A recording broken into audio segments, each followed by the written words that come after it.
Bigger than capes. Give me some insight. Yeah, I was looking forward to it, and then I watched it.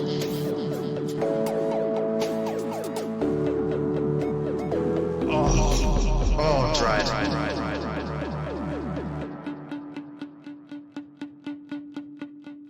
Welcome to Bigger Than Capes. I'm Zach, and today I'm joined by the writer of Self-Made, Rise of Ultraman, and his current Kickstarter, Inferno Go Red, Matt Groom. So, hi Matt, how you doing? I'm very well, and thank you very much for having me. Love having a chance to spread the word about the book, so I appreciate it. Thank you. No, it's great to have you, and I'm really looking forward to Inferno Go Red, so it'll be great to learn a little bit more from yourself. Thank you. So, I guess to open up, do you want to give us a little bit of a elevator pitch type thing for Inferno Go Red?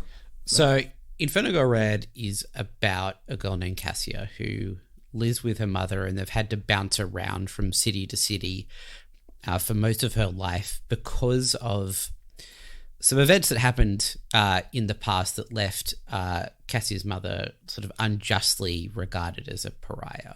So Cassia's got a pretty dim view of sort of justice and fairness in the world, but she gets something of a chance at a fresh start when she gets an invitation to a prestigious and slightly mysterious academy in Apex City. And Apex is this city that's very futuristic and progressive in terms of technology, but also they're trying some things socially and with community building. They're trying to like really push the concept of what a city can be. So it seems almost like sort of new utopian, and this, Cassie's a little skeptical of that, but everything seems to be going well for her at a new school, a new city, until the entire city is literally ripped out of existence by a cult of like demon worshippers.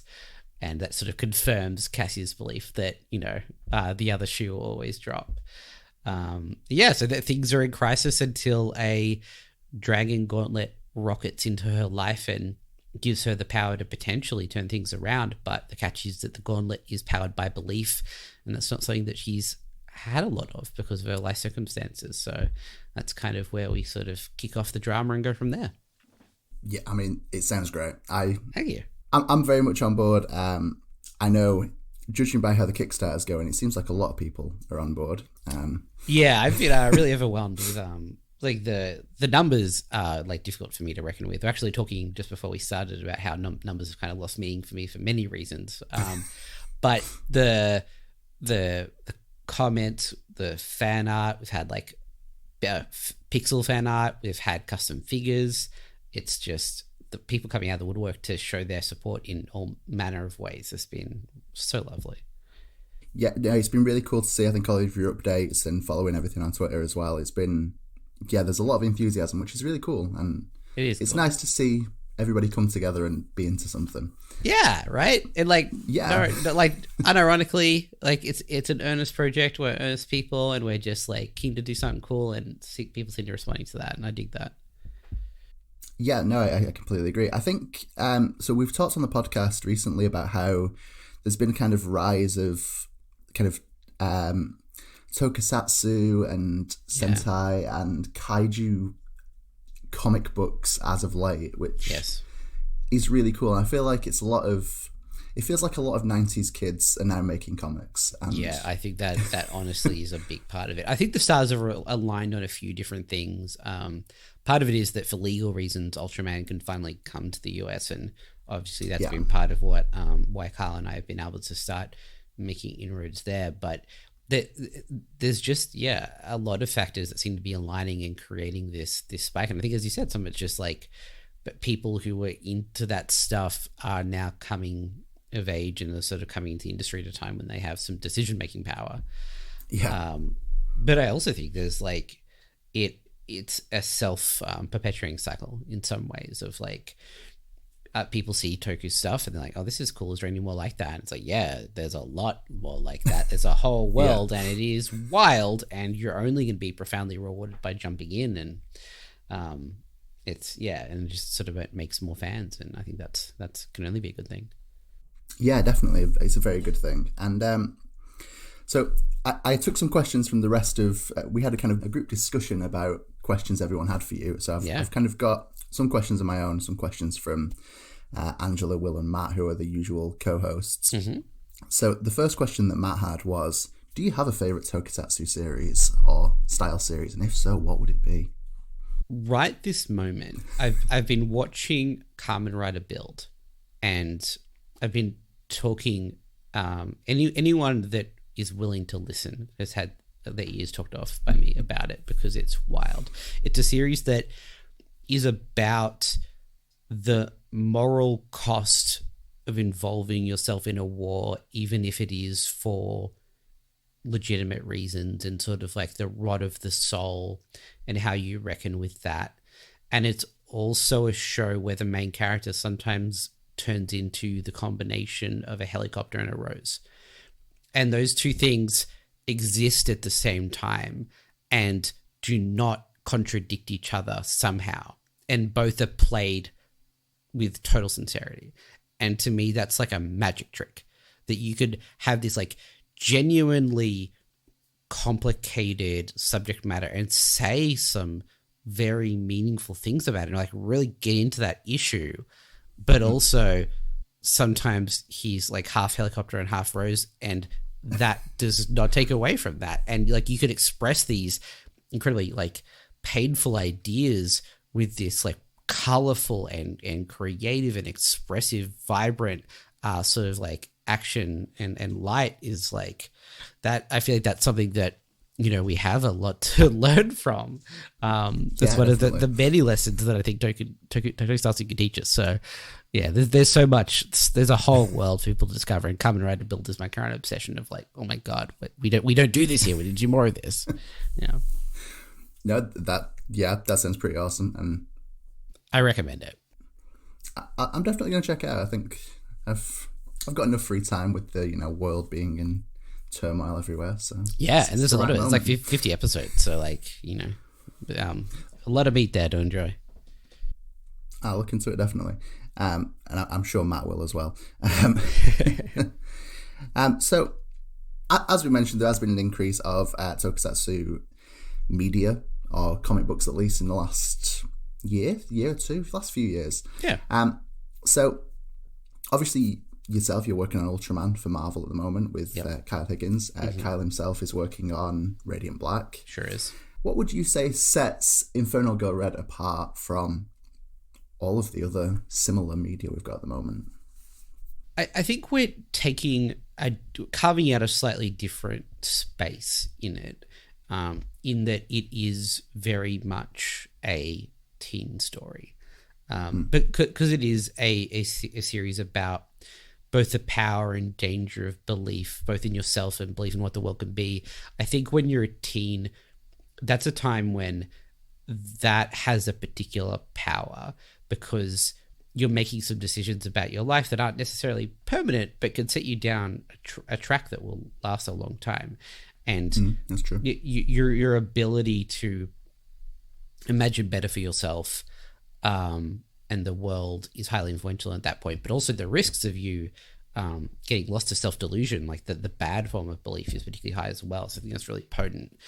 And I think the other thing too is this is an OGN, which that might not seem so significant, but I'm a big believer in writing to format. And when I was writing Self-Made, that was single issues, and I loved it. And we really went out of our way to make sure that every issue felt like a whole unit, and it that we're taking advantage of that format.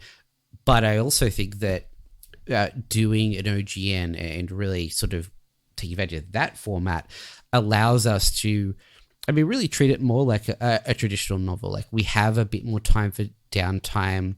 We're not like rushing to get to cliffhangers every 20 pages. We're not trying to do that, like, vertical takeoff and landing, up and down constantly, which you kind of have to do rightly to do single issues. But we're trying to open things up and explore things. We just have to say, like, it's going to be slow paced. Like, we're going to be, rocketing out the stables and not slowing down. But it's, I think it's a format that I hope will be kind of accessible, as I said, like, a bit big into floppies, but I do think that if we're trying to welcome people in, which is I think is very important, a novel as a format is particularly accessible, and everything about this project we've really gone out of our way to make sure, as much as like we're pulling from a lot of different things that we're passionate about, and some of it is quite niche, like none of it is ever meant to be excluding people, and we want to make something that feels like anybody can get invested in get it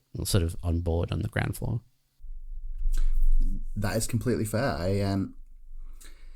I do agree as well. I think the graphic novel is more accessible for a lot of people, and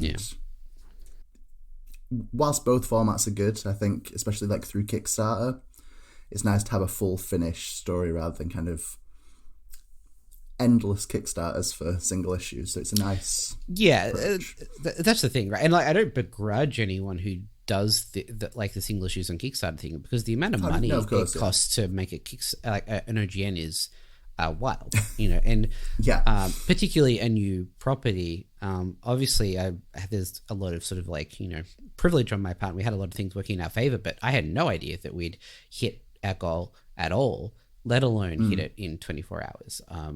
So it's all a risk, but I wanted to do it this way, like we all did, because we believed that the graphic novel format was the right form for the story, and also we were very we love this world and these characters so much that we didn't want to let anybody else have control of them. And that was sort of like the options on the table were either let, sell off the rights and then get somebody to make this thing, or do it as single issues and that'll raise the money to make this thing.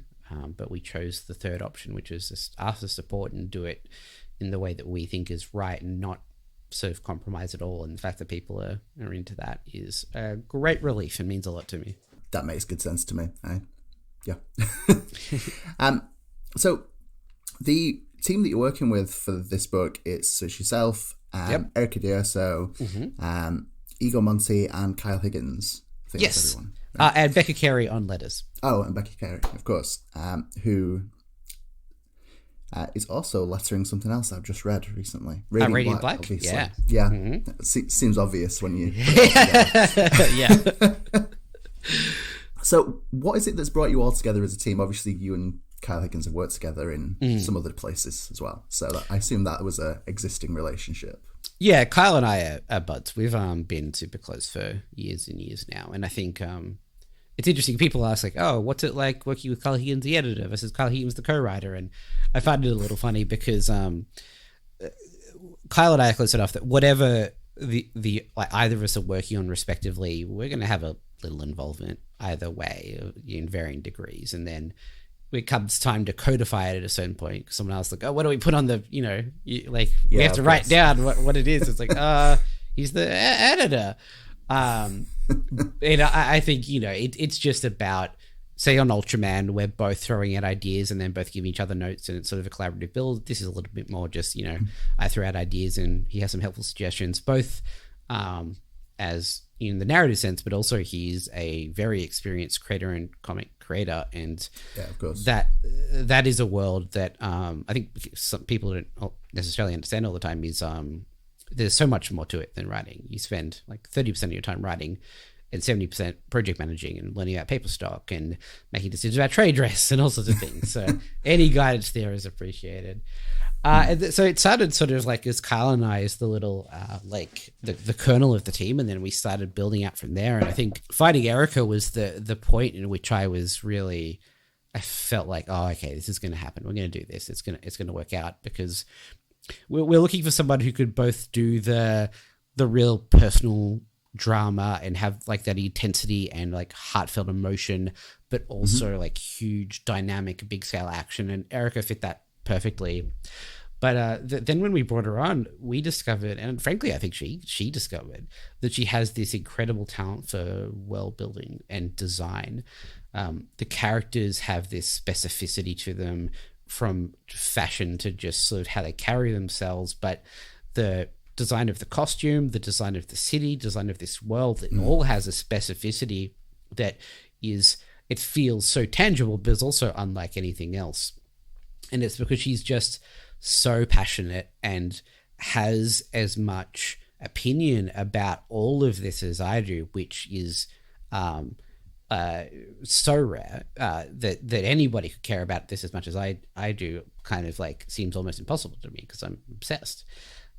So we've got the same level of intensity, and I think that works out really well.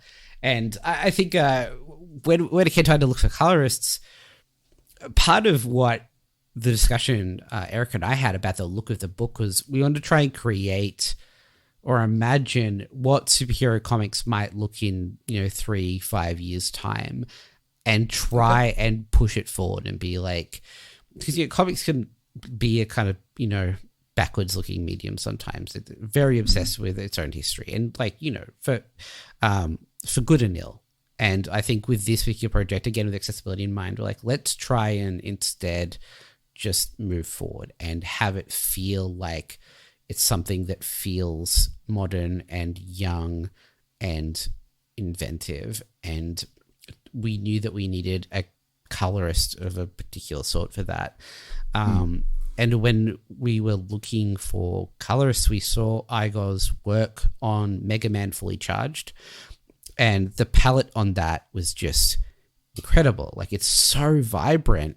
But I think the key with Igor is that rather than it just being like overwhelming, it's like Skittles, it's a million colors, it's incredibly vibrant, but he guides you through the tonality of the scene so carefully, so that all of the intensity of the color really means something. And I think that's like, bringing it back to Tokusatsu, that's what you want, right? Is like everything's intense, everything's overblown, but it's also a genuine expression of emotion, and it has to be not just like wild and like random. It's very intentional. So he had that, and then Becker, as I think you sort of stumbled across yourself, was a very like easy one, because Becker has already been engaged in that process of like, okay, how can we modernize things on Radiant Black? From everything from like thought balloons to captions, she's already exploring like, okay, these are conventions, but let's try and push it a little bit. And we sort of came to her because we knew she had that approach and that energy, and we said like, we want some of that. Specifically for our sample pages, we've got these two superpowered beings who are expressing themselves in color and energy in this fight, and we want that to come through in their voices as well. And we wanted to do that without sacrificing any of the legibility or the readability or making it look messy, and just like knocked it out of the park. So the whole team, I've just been blown away by their contributions. That sounds really awesome. That sounds like a good team with a lot of reasoning behind what's brought you all together, which is kind of cool. Yeah, I honestly feel like the luckiest man in the world. It's really worked out in my favor. Well, it's not a bad thing, and at least that's good. That's it. So there's a couple of things you mentioned that I'd like to dig into a little bit. Firstly, I think all the art that's been put up on the Kickstarter and the kind of character designs and things like that are all really, really good and really super cool. It was interesting because I was like, I think for me, I was like, the character design with the kind of full Inferno Girl red suit is super cool. And yes, I guess the old Power Rangers fan in me immediately was like, I'm really into this. This is super cool. Yeah. Much the same as Radiant Black was. Whereas for my girlfriend, kind of the plainclothes character designs, she thought were cooler than that. So yeah, look, I hate to ever like gender this sort of thing, but that has been an experience that I've noticed very much, right? Like from friends to people online, it's not necessarily exactly split like that, but there's a lot of guys that are like, that suit is awesome, and then a lot of ladies who are like, those clothes are awesome. And both people are correct, so like nobody's wrong. Of course. It's unfortunate that we are all that predictable, but and I think too that it's like as much as that might be like the first appeals, I think it's like, it's all for America, right? And I think that it's just different expressions of the same ideas and the same talent, and I appreciate both halves. Like the looking at all of the characters through Erica's eyes gave me a much better understanding of who they are. You know, she like takes these ideas that are quite conceptual and it's like, okay, but this is their lived experience. And I'm just like, oh, okay, now I know the implications of that. Let's carry that forward. And that's what you want in comics, right? Like comics is only collaboration. And if someone can take your stuff and make it better and then that, you know, gives you fuel moving forward, then that's the dream.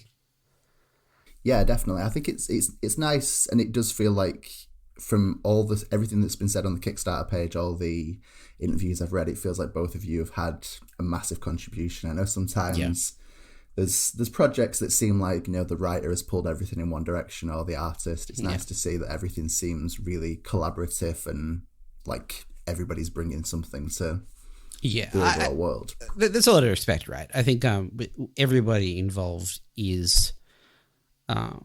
if you really care about the world and the characters, ultimately, you want to succeed almost separate from yourself.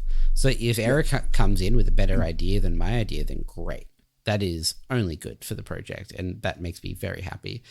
And that as long as everybody on the team has that attitude, and they really seem to, then I think you've got a winning combination, especially when they're all really talented people, right? Because it's only good ideas coming in. So yeah, no, that's very fair. The other thing I was going to mention that you brought up was about kind of pushing forward and looking at the future of comics and trying to make this feel different. And I think that is something you touched on it with Radiant Black. I think the design work throughout and the lettering, things like that, have all felt kind of very kind of conscious of how other comics look and trying to move forward. And I think that's definitely a benefit you've got, because you're kind of working on something that feels new and looks different, but also obviously draws upon history that you don't have to be too hung up on, because it's not the history of your own world, but there's plenty of inspiration and style to, which is a nice combination that a lot of comics, especially superhero comics, don't get. Yeah, it's so I have a day job. I work in at a branding, design and strategy agency down here in Australia, and that I think sometimes branding can be sort of understood to be a dirty word, which I get, right? Because there's, you know, corporations that take that idea and make it so gross. But at its core, branding is this idea that if you are something, then everywhere you show up, everywhere you express should represent that, right? And that often gets lost in comics, especially through graphic design.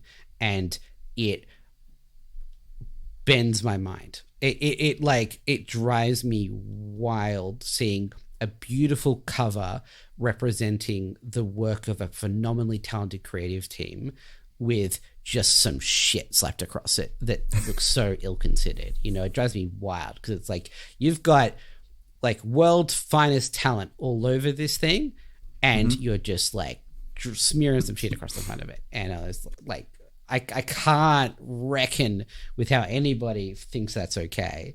So design is as much a part of it for me as anything. And that's why for this particular project, I actually went to my bosses at my agency. I was like, hey, do you want to just like be a part of this? And like, you know, because it's a small, cool, independent company. They're like, hell yeah, let's do it.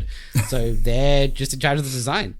And I think that's why like everything feels cohesive, because for every single part of it, I went to people who know their stuff, because there's no part of it that should be like, if I'm asking people for a lot of money, and if I'm doing that, they deserve to have everybody that touches it be at the top of their game. Even for rewards, like we're doing these like prop replica helmets that are like fully wearable and full size.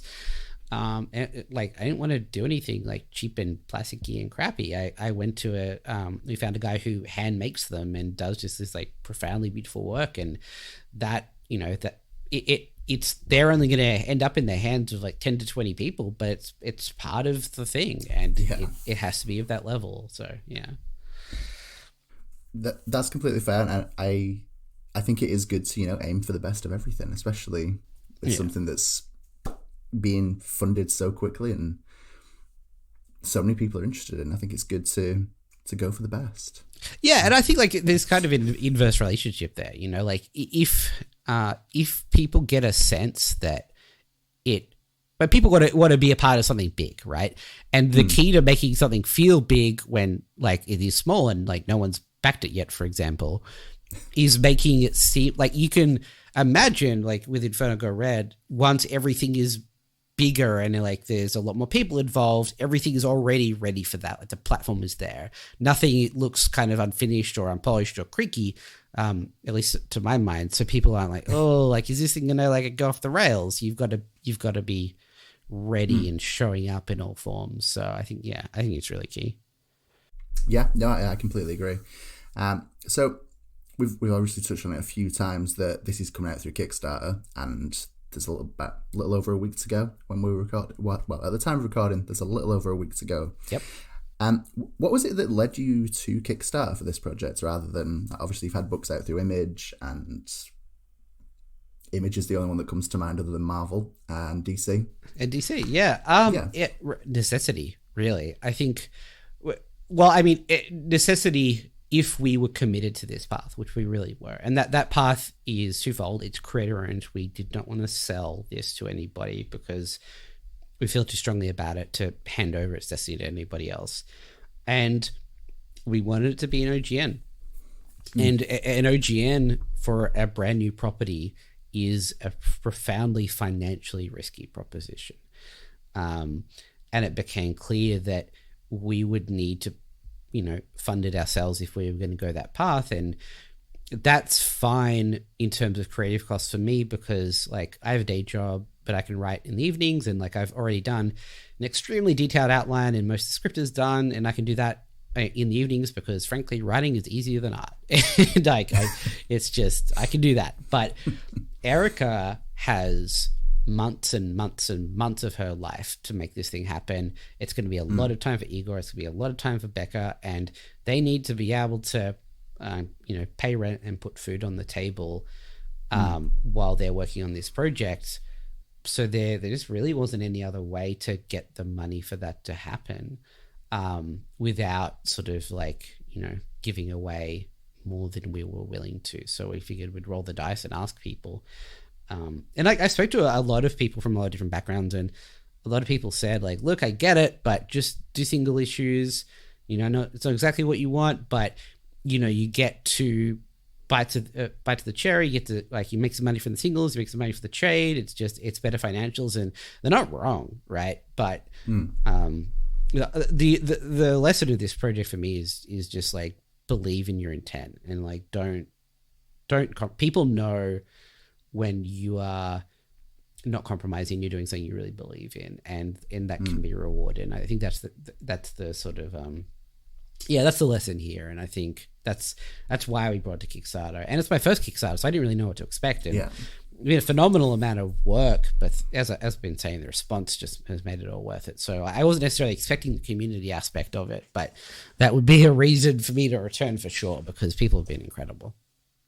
That makes a lot of sense. I can understand that. I think that there's something nice about if you wanted to do a graphic novel, going for the graphic novel route. I think you can tell sometimes when people when comics come out in singles, when people have not wanted that to be the format. It's been a complaint I've made a lot, because there seems to be a lot of like European books that are being released for the American audience, so they're coming out in singles when they were clearly never written as singles, and you can kind of see the contrast there. So I think the straight to trade graphic novel approach is a good one, and I'm all there for it. So yeah, it's just the more honest to me. Like I really believe in writing to form, and and each form has its own strengths and its own sort of beauty, but they're not interchangeable. You can't just swap one for the other. And I think it would have felt disingenuous if we tried to pretend that that's what we were up to with this, Yeah, of course. So you've mentioned this is your first Kickstarter project. It's been an extremely successful Kickstarter project at this point. Yeah. Which is awesome to see. I think I do wonder how many people came across this. So that it was in the back of the first issue of Radiant Black, I think was the initial promo. Yeah. So we reviewed the first issue of Radiant Black on the podcast, and then we kind of got hung up on that, and I was trying to search whilst we were recording to find more information and couldn't. And I wanted to ask the question, and I'm set up for this to be a fairly disappointing answer, but here we are. All right. What was the reason that you changed from Dragon Girl Red to Inferno Girl Red? There were a couple of factors involved. Some of them are like kind of boring inside baseball, like industry legal stuff that's not, I don't think it's worth anybody's time getting into. But also I think that there was a few, like talking to people, behind the scenes about the project, people often sort of got kind of a girl with a dragon tattoo vibe because of the amount of shared words. And then we're also, as much as there is, it has a big tokusatsu influence, which is, obvious, and we've talked about a lot. There's also a lot of other influences, like the boys with drama, and there's a lot of American comics in there, and a lot of sort of near future sci-fi stuff.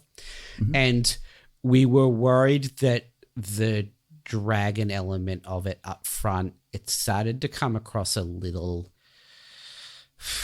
you might say kind of orientalist. It's we were really trying to mind that, and we didn't want to do that. We wanted to make clear that there's an influence there, but this, we're not trying to replace the Japanese cultural experience. We don't have that ability or intention. So let's try and take a few steps away from that. So there are a few factors. So at a certain point, we're it sucks that the first ad went out and it's going to be a little weird, but let's take it in a slightly more appropriate direction. No, that makes a lot of sense.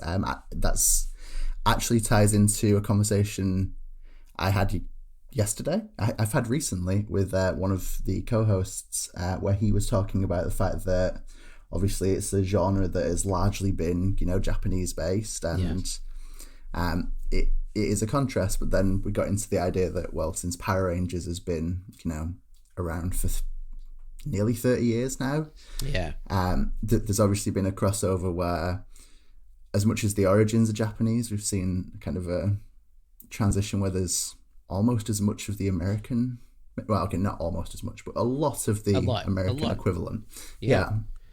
It's difficult waters to navigate, right? Because I think we never want to be culturally appropriating, and we never want to present ourselves as the authentic tokusatsu experience, because that's not the case. And it's we thought about a lot with Ultraman, right? Because that's more directly that's just Ultraman. This is tokusatsu. And I think sort of where, and to whatever extent this is me convincing myself, maybe, I don't know, but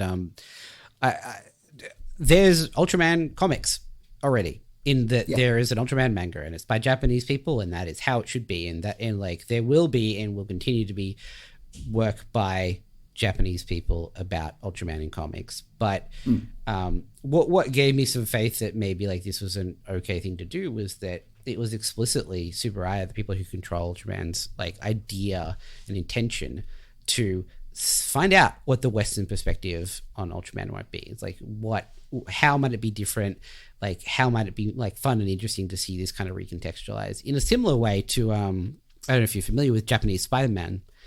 The show is that is fantastic and bizarre and a real sort of cultural artifact, and I think the world is better for it existing. And it doesn't make any claim to this is the new Spider-Man to replace the old Spider-Man. It's just different.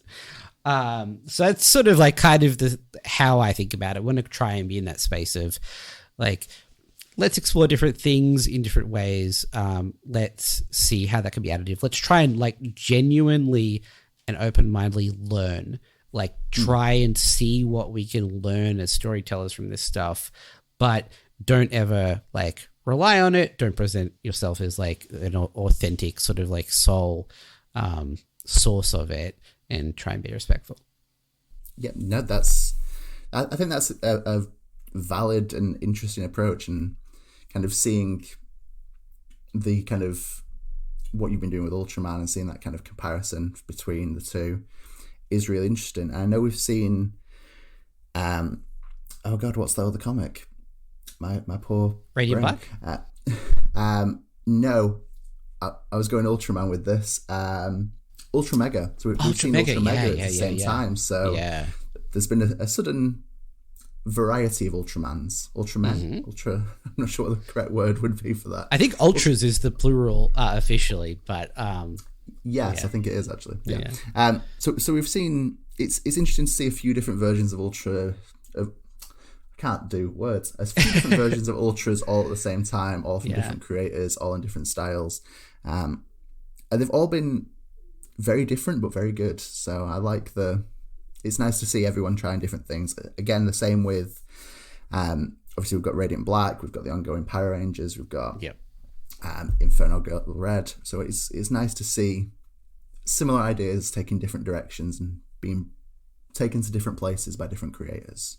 Yeah, I think it's an exciting time, right? Just like seeing like what we can learn and what, you know, we can do with just this injection of like a slightly different set of inspirations, even down to like as much as I think, you know, you're looking at Inferno Girl Red's costume and obviously there's like some Sentai and Kamen Rider visual inspiration, but to me the more interesting part has been what can we learn narratively from Tokusatsu? Like how do they approach stories in a way? And I think that there's a lot that could be really beneficial for Western superhero storytelling generally, because superheroes over here are often defenders of the status quo, right? Like they don't have a defined mission particularly. They're just like, keep everything as it is, which isn't necessarily the best thing in a time when a lot of stuff like the status quo is bad for a lot of people.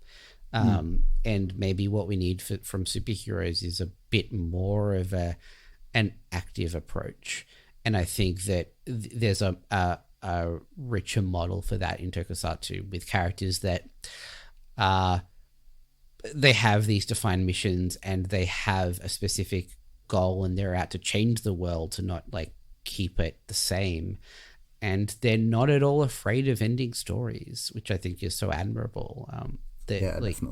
You know, like you look at like Kamen Rider, for example, they'll do 50 episodes, but they'll do 50 episodes in a year. And then, you know, maybe that Kamen Rider will pop up once or twice again, but they're done and it's time for something new. And that's healthy, I think. So yeah, there's a lot to learn there, I think. And the more we look for inspiration with that genuine, not like, oh yeah, let's use some of that to make it look cool, but like, what can we learn? I think, there's a lot of healthy growth potential there.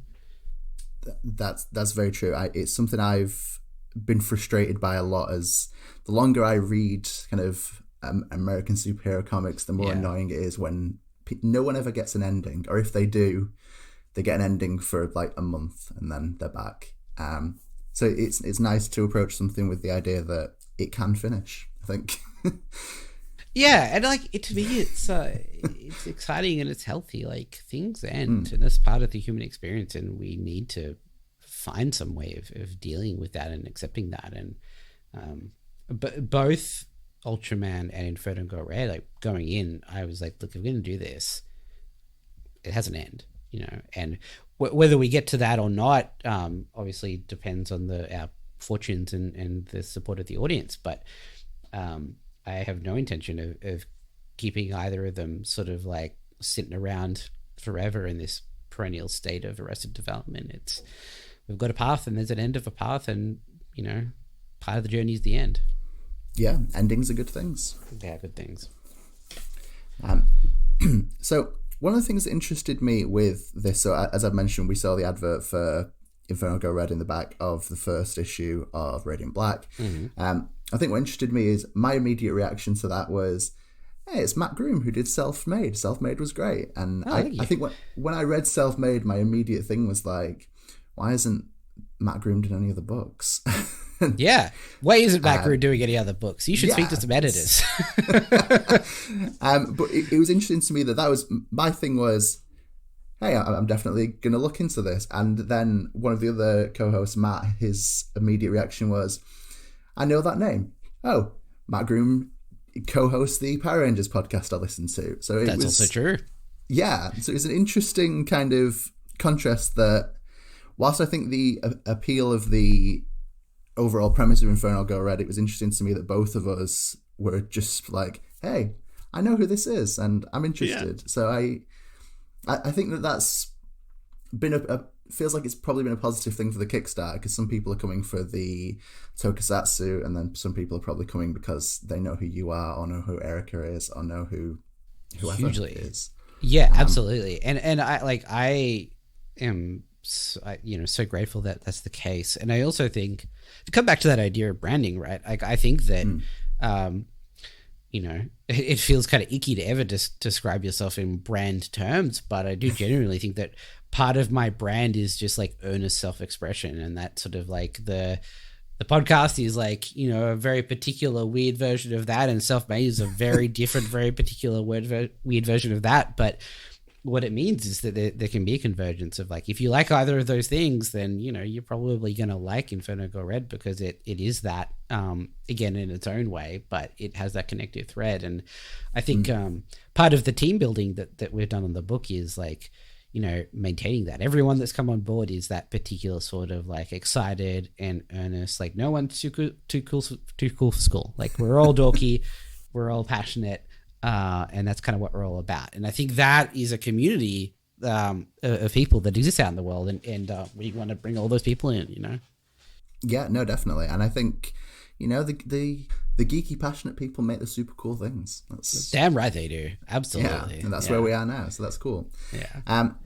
I don't have. That was the end of all the questions I had. Is there anything else you would like to say or talk about with Inferno Go Red? Is there anything?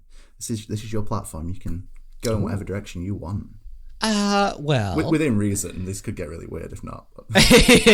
Yes, I have some Tupperware to sell, and if you'd like to join my multi-level marketing Tupperware network, no. For Inferno Go Red, I will say that we there's a bunch of cool art prints that I think is really worth checking out. We have some by Nicholas Scott, genuine comics legend and amazing person. Daco Lafuente, who did just iconic work on Ultimate Spider-Man. Francesco Mano, who we're working on with Ultraman, and just like a laundry list of people from all sorts of backgrounds. Book illustrators, a guy that I like, one of the junior designers at my agency happens to be just a gun designer and a gun illustrator. And I was like, can you draw something? He's like, yeah. And then it turned out to be one of the more beautiful pieces that we have. So I think there's something for everyone in that mix. And then obviously you have those replica helmets, which are very cool. There's you own the original art by Nicholas Scott. But at the heart of it is this 120-page now hardcover exclusive material, exclusive cover package that we're really excited about. So if you think you'd be into that, go to infernogored.com and that'll redirect you to the Kickstarter, and you can join us on this little adventure.